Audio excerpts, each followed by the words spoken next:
Hello everybody, it's John Calder.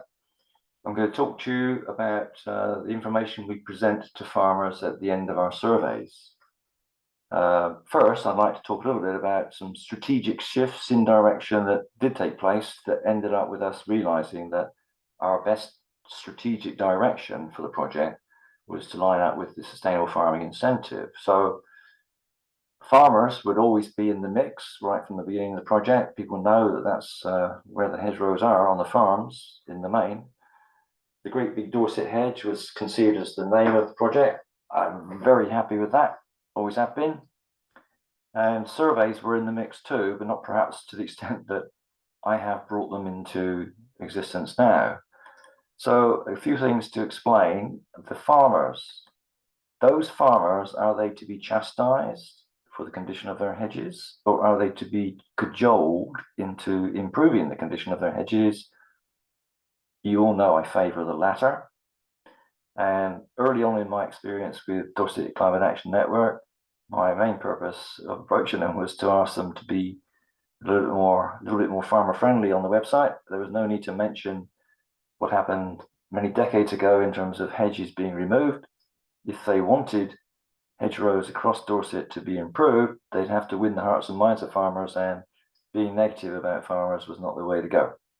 So we cajole farmers. The Great Big Dorset Hedge also had another little unfortunate strategic direction initially, in that we had the situation where we were imposing a new hedge from end to end on the Jubilee Trail, in total disregard apparently of what the landowners whose land the Jubilee Trail cross had to say about it. So that wasn't really the right way to go, but there are a lot of positives that came from that, because we ended up realizing that we could go and do surveys on public rights of way and learn the craft. But those surveys don't generate any reaction from the landowner, because the landowner isn't contacted necessarily. So it's good for learning to do that, but it's not good for making progress with the project.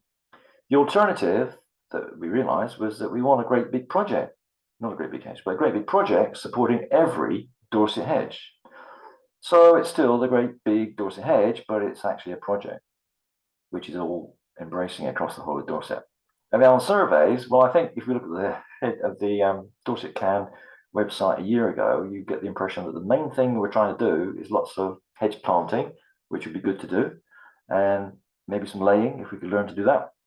And some surveys may have been mentioned, but the focus I brought is to do more surveys, because that enables progress to the ends that we want, and we'll end up finding those planting opportunities as a result of our engagement with farmers. It was the cart before the horse if we're not careful with talking about planting before we've done the surveys. So we prefer cajoling farmers, but how? We prefer the ambition of the Great Big Dorset Hedge being accessible to every hedge, applicable to every hedge. And we're going to do it focused on surveys first. But how do we do those surveys? Well, the how comes through with the sustainable farming incentive. It is the component of the environmental land management scheme which has brought the newest, almost the exclusive, inclusion of hedgerow contents. Only 3 elements. It's fairly simple, but this is where it's at for government-driven incentives that are being thrown towards the farmer, which have any impact at all on hedges. So it's where we must focus, without a doubt. Now, I can give you all the positives about this. I have to say, first of all, that it's only a step in the right direction. I was one of 900 participants in the Sustainable Farming Incentive pilot.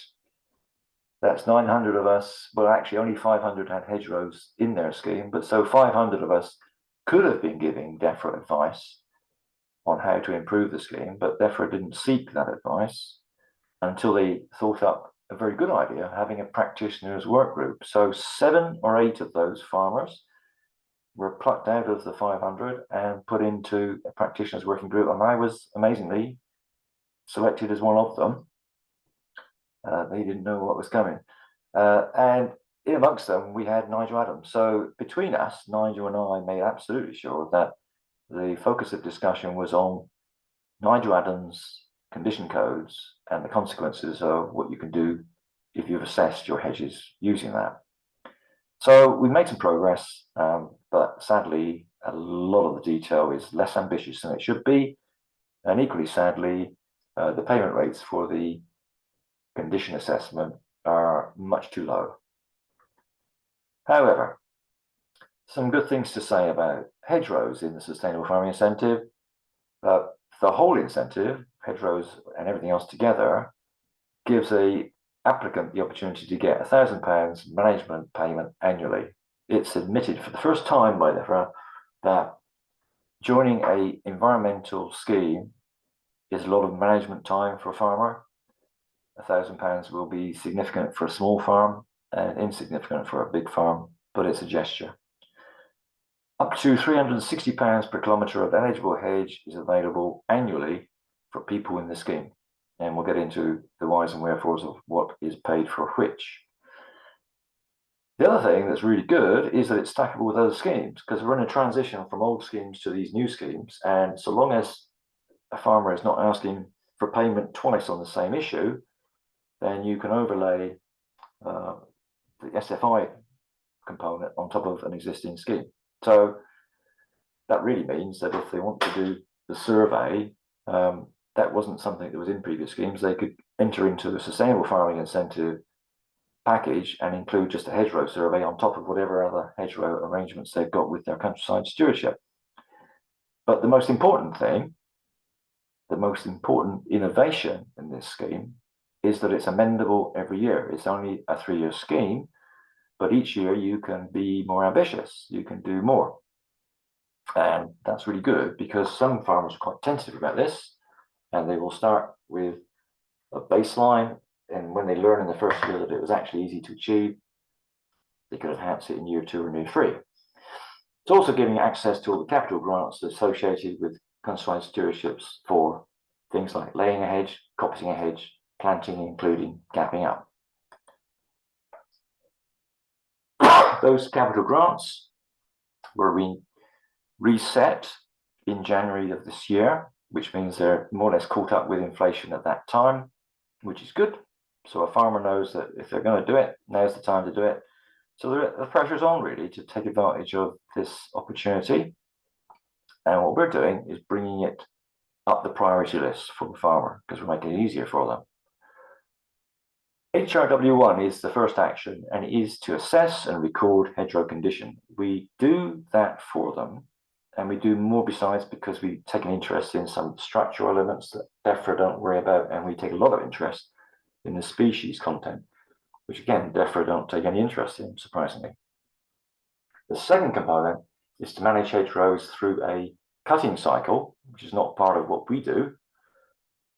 It has to be one of a 3-year cycle or a 2-year cycle in which the cut happens after Christmas. Not very helpful in West Dorset because the ground is always soaking wet after Christmas. That would ruin your soil. Bit of a non-option. Or thirdly, and this is for me quite an exciting option, incremental cutting is an option where you back off the level that you cut at in previous years each year, and you leave, therefore, fruit and blossom throughout the season on those hedges you've been cutting. £60 of that 360 is associated with the hedgerow condition, HRW1. £200 is about hedgerow management, and £100 is about the third one, which is maintain or establish hedgerow trees. And all the farmer has to do is to have an average tree distance of 100 meters. And in West Dorset, everybody's got more dense trees than that. So this is easy money. If it's a step in the right direction to join the scheme, it's a leap in the right direction to have the volunteers from the Great Big Dorset Hedge Project brought onto your farm. These 5 are 6 actually. These 6 volunteers were on Gorwell Farm in February this year. At that time, we would not have clocked up that many surveys, but now I can tell you that 15 months into the project, I've done one survey for every year of my life, which is a milestone, I suppose. And Philip has done 14 surveys. Philip's, as you know, from Bournemouth. We've got the Dorchester contingent here with Sally and Anne, and Piddle Trentide is represented by Helen, and Weymouth by Stuart. Lots of experience available in West Dorset, and lots more if you turn your hand to Ken or Sheila, or our 3 beekeepers. This is about a half of the West Dorset Beekeepers Association committee represented amongst our volunteers. And very busy because the bees need healthy hedgerows. Therefore, the beekeepers need to be on our scheme. So when we explain to the farmer what goes on, we spend quite a lot of time explaining the Adams codes, but I'm not going to do that here because you know about that. But the important thing is that we go on to explain, well, what's happening on his farm with relation to those codes. One way of doing it is a simple bar chart. So here we have a farm, Denhay Farm, where there's quite a lot of plain fences, so opportunities for planting hedges if they could be persuaded to do so. Really quite a good representation of prime of life hedges, codes 5, 6, and 7. Nothing to really panic about, and the absence of any tightly managed hedges is a real bonus. That's really good. Not enough showing in terms of rejuvenation. So there's opportunities to do more, and the hedges that generate those opportunities are over here. They're running up, and there's a big block of code 8, which really ought to be scheduled. And there's a block of code 9, which is past the point where it ought to be scheduled. It ought to be being done. If we were being prescriptive, that is, and of course we are not prescriptive, but this gives them the picture. An alternative view of that picture is to show them our map app. This is their farm. It's marked up with the color codes that are associated with prime of life for green, amber, time to start worrying about it if it's tightly managed, but not so in this case if it's running up, and red if it's gone quite close to the point where it's almost too late to intervene with hedge laying. Purple, over here we have a case of a newly planted hedge, but not enough, we'd say. HRW2 is about cutting regimes. And in our surveys, we're not spending any time worrying about what is the cutting regime. We're looking at the condition of the hedge, but we are also measuring the dimensions of the hedge. And in the small print, what DEFRA require in this element is to have a cutting regime which follows these prescribed cycles, but with the objective of generating a variation in heights and widths across the farm. And so what I do is I capture all the data that's given in terms of hedgerow heights and widths, and I plot it on a scatter diagram to enable the farmer to observe whether or not he's already got a range of heights and widths. And of course, this farm has got an enormous range of heights and widths. He's got a small amount of hedges that are 10 meters high and, no, not 10 meters, 7 meters high and 10 meters wide. But more seriously, he's got a cluster here of 3 meters high and 2.5 meters wide, another cluster of 4 meters high and 5 meters wide, and so it goes on. So this is just showing the density of hedges at various dimensions. Having done that for the first 8 kilometers of the hedge, they don't really have to have any more records for the Rural Payments Agency who come and check these things to confirm that he's already at a point where he's got variations in heights and width. And that's just a useful page that I wouldn't expect the farmer to replicate or update. It's just a fact that they're already there. The third action is to look for in-hedge trees. Here's a glorious ash tree that's not got dieback. It's in a hedge. And at Denhay, over the 8 kilometers of hedges that were surveyed, the average gap between in-hedge trees was 23 meters. And if the rest of the farm is the same as that, then they're way inside the requirement, because the requirement is to have an in-hedge tree at least every 100 meters or closer, 100 meters or closer. And that in West Dorset is really easy to expect to find. So 100 meters or closer. And that in West Dorset is really easy to expect to find. So 100 meters or closer. 100 meters or closer. And that in West Dorset is really easy to expect to find. So 100 meters or closer. 100 meters or closer. And that in West Dorset is really easy to expect to find. So 100 meters or closer. 100 meters or closer. 100 meters or closer. And that in West Dorset is really easy to expect to find. So 100 meters or closer. 100 meters or closer. 100 meters or closer. And that in West Dorset is really easy to expect to find. So Good news there. Now, I'm laboriously going to read this. This is actually the document where the caveats creep into what is an eligible hedge. So, to enter both sides of a hedgerow into your SFI agreement, you must have management control of both sides of the hedgerow and the land adjacent to each side of the hedgerow for the 3-year duration of your agreement. Full stop. If you only have management control of one side of a hedgerow and adjacent land, you must only enter one side in your agreement. So what they're saying is you get half the money if it's a boundary hedge or if it's an edge or a woodland. And what I'm saying is, although they list those examples of where the eligibility collapses away a bit, I'm asking farmers to just be bold and honest and to state, are they managing that hedge both sides or not? And on that basis, they can make their own decision and make their own defense. But that's what you might call a grey area that we don't need to dwell on. It's up to the farmer to claim what he wants to claim. But here's a grey area which is not really grey at all. A hedgerow has a definition. It's got to be a boundary line of shrubs, or both shrubs and trees. And so if it's just brambles, it's not a hedge. Brambles aren't shrubs. It's got to be over 20 meters long to signify in DEFRA's counting. And it's got to be less than 10 meters wide. Now, that's an interesting figure because at the start of the process where we were doing the co-design activity here, it was the case that DEFRA would not recognize a hedge that's more than 5 meters wide, which is ridiculous because I've got many hedges that are more than 5 meters wide. And we persuaded them that a lot of farmers have hedges that are wider than that, and that's a good thing. So it's become up to 10 meters wide now. The hedgerow can be newly planted, it can be laid or coppice, it can also be woody growth on top of an earth or stone-faced bank, for example, as you find in Cornish and Devon hedges, and we find them in West Dorset too. But here's the crucial thing.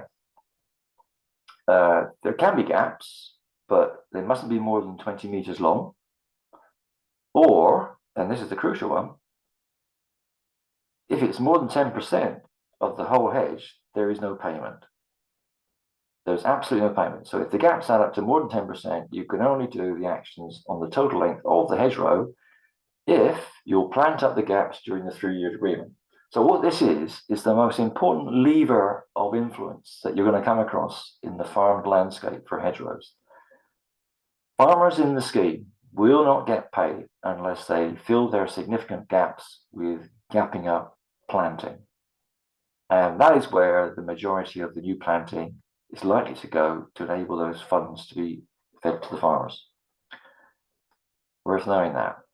And it's worth knowing it in detail, so we provide all the information to them on a plate. Here is a sorted segment of the spreadsheet that shows which hedges, 8 of them, of the 25 hedges that we surveyed at Denhay Farms, have gaps that are more than 10%. So it's ranked by the percentage of the gap. This is hardly a hedge at all because 80% of it is a gap. That's the Adams code that's associated with it. And in essence, it points out to the farmer that actually only 200 meters of gapping up would bring all these hedgerows back into rewardable condition. So it's really important. And we labor the point by showing them where it is on the map. And that's the pink ones, and the green ones show up there, 4 of them. So really, that's the end of the story as far as the SFI is concerned. We do dwell on the species mix because I think it's important that if you're trying to push forward biodiversity in the landscape, then species diversity is also important. And I'm sure that DEFRA know that. It's just that they know also that in many parts of the country, hedgerows are single species hedgerows. In the Midlands, in East Anglia, I think it's true to say that a majority of hedges are purely hawthorn hedges, and it's only degraded hedges that have got something else in the way of brambles and elder.